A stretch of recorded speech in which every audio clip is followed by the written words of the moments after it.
Hello everyone, ni hao. Hanggang dito hindi nakakalimutan ang video kasi para may upload lang. Company dinner ito. Pati pagre-reels dala na rin dito. Free ng company po. Kami lahat ay in-invite ng company for dinner. Bago pumasok sa loob, magbi-video-video muna sa labas. Tingnan yung labas, ang ganda-ganda sa labas. Paggabi maganda kasi ang liwanag. Yung nagvi-video sa akin yung husband ko. Naghihintay pa kasi ng ibang kasamahan. Andito na kami sa taas. Habang naghihintay ng pagkain, pa-picture muna. Andito na po. The extremely fish charms, the scenery, and the cold things are prosperous. Ito yung pangalan ng pagkain na sa amin. Pag i-translate mo sa Chinese yan, ang ibig sabihin yan, ng pagkain na yan, may isda, may seafood sa loob. Ang sarap, ang ganda, tingnan nyo, ang ganda ng pagkagawa nila. Sobrang ganda. Hindi ko lang talaga ma-videohan ng maayos kasi ang daming tao, medyo shy ako. A little bit shy, tingnan nyo naman. Alam niyo ba, ang sasarap ng mga pagkain dito sa Taiwan? Kung matikman nyo, talagang ang sarap ng lasa. At saka medyo nahiya pa ako kasi naghihintay sila, kakain na sila. Ako na lang yung hinihintay nila. Sa umpisa pa lang, sabi ko mag-video ako. Ito yung second food namin, ay Ice Lobster Caesar Food Fest. From pala to, Japan food. Ito naman ay Red Truffle Golden Porridge. Siya, parang lugaw siya, pero ang sarap ng lugaw. Ang pagkagawa ng lugaw, talagang may crab sa loob. And then, grilled food. Ang sarap din nito. Pag nakapunta kayo ng Taiwan, matikman nyo, talagang sobrang sarap siya. Shark's fin, salmon roux, and tamagoyaki steamed in gutao soup. Ang haba ng pangalan. Liu Ting Yang U. Tingnan nyo, may mga prawn siya.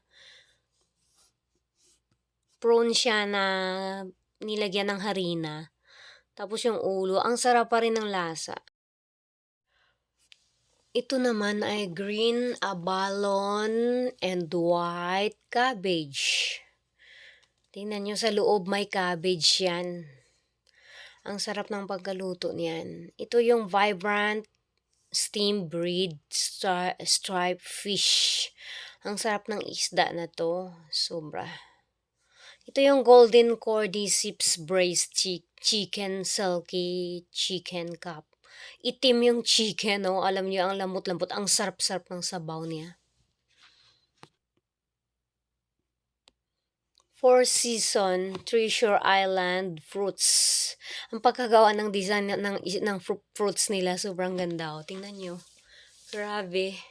Different kind of fruits. Tapos, yung mahaba na yan, alam nyo kung ano yan? Watermelon po yan.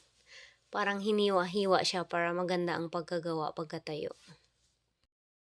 Though the restaurant is crowded, but their services are prompt and the presentation of the food is just very nice, very good. Ang sasarap ng food nila, alam niyo ba? Kaya mag-visit kayo sa Taiwan, pwede kayong magpunta dito. Dito lang sa place namin, malapit to. Bago umuwi, sabi ko, magpa-picture muna, mag-video muna. Tingnan nyo, ang ganda paggabi, sobrang liwanag. Andito ako sa overpass. Supportive talaga yung husband ko. Alam nyo kung bakit. Kasi sabi niya ako mag-drive para may ilalagay ako sa video ko, i-upload ko. Sabi niya mag-video ka na, maggawa ka na ng para sa reels. Kaya kagabi gumawa ako ng para sa reels. Ito ngayon para gumawa rin ako for the long form video na kahit na nakakapagod galing kami ng work, gumawa pa rin ako kaya nga, talagang so very ano talaga, excited talaga. Kahit na pagod na from work, inspired pa din ng dahil sa inyo na-i-inspired ako lalong gumawa ng video. Alam niyo ba alam niyo ba kahit puyat na puyat ako na nai-enjoy ko yung paggawa ng video. Nai-enjoy ko siya parang nakagawian ko na, nakasanayan ko na 'to na hindi ako makakatulog hindi makapag-engage, hindi ako makakatulog hindi makagawa ng video, hindi makapag-upload ng video. Talagang iniisip na sa mind ko lahat, nakaprogram na lahat. Tapos yung time ko nakaprogram, ang mga gawaing bahay nakaprogram na din. Kaya thank you so much sa inyong lahat-lahat sa suporta niyo. Kayo ang inspirasyon namin ng anak kong si Titi, pati yung family ko, grabe ka-support sa akin. At kayo din, sobrang suporta niyo sa akin. Nagpapasalamat ako ng lubos sa inyo. Thank you so much sa suporta niyo, for the unending support, sa lahat ng pagsimula ko sa 3 buwan ko na pagre-reels, kayo nandyan lagi sa akin, sumusuporta, walang sawa na suporta, panonood ng video ko. Kaya nga, sobrang pasasalamat ko sa inyo. Sana hindi kayo magbabago kung sino man yung aangat sa atin. Magtulungan tayo, tuloy-tuloy. 'Wag tayong mawalan ng hope. Talagang isa kayo sa mga family ko, ang mga friends ko, ang dami ko nakilala dito, daming nagbago sa life ko, halos lahat ng dahil sa inyo lahat. Binago niyo yung buhay ko, nagkaroon ako ng self-confident sa buhay ko. Halos hindi ko na pinapansin yung mga naninira sa akin. Talagang kayo na lang lahat. Talagang nasa isip ko kayo ang inspirasyon ko at sa ng aking anak na si Titi.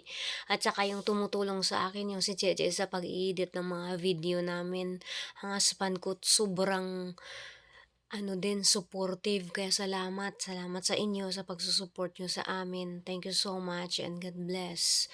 Sana tuloy-tuloy na 'to. Kayo din po, pag kailangan niyo yung tulong ko sa pagla-live, puwede niyo akong tawagin, ite-text niyo ako 'pag available ako. Talagang pupunta ako sa inyo kahit hindi niyo pa ako i-mention, makita ko nagla-live kayo, nandiyan ako sa inyo. Salamat talaga sa suporta.